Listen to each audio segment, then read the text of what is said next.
Internet Explorer might ask you where you want to save it. You can save it to the desktop, that's fine. That way you can delete it when you're done.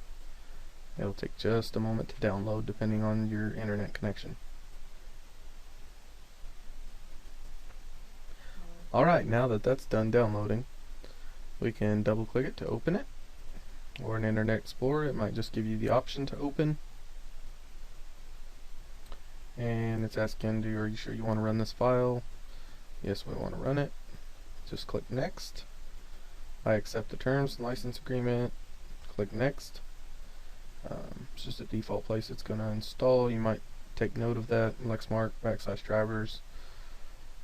Click next.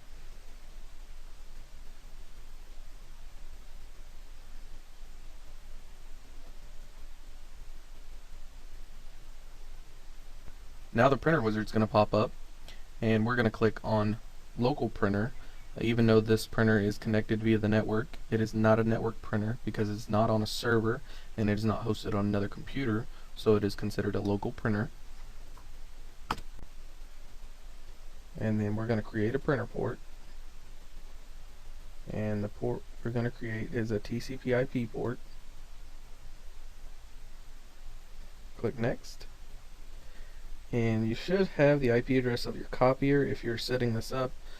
If you don't, might contact your IT people, or if this has already been set up on other computers and the copier is already set up with an IP, the IP address should be on the screen of the copier.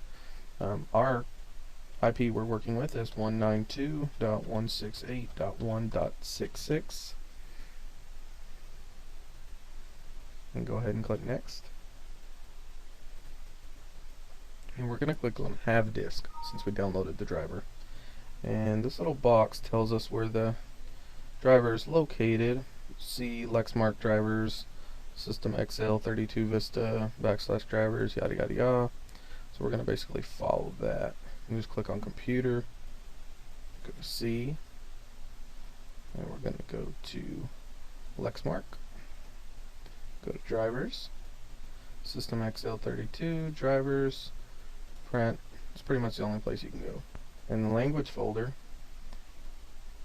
don't select English. We're just going to go down to the bottom where it says LMAC MC40. Double click that file, click OK. Now it's going to list all the machines. We're working with the 651, so select 651, click next. And printer name, we can rename it anything we want. That gives it the default name. Go ahead and click next. Now it's going to install our printer.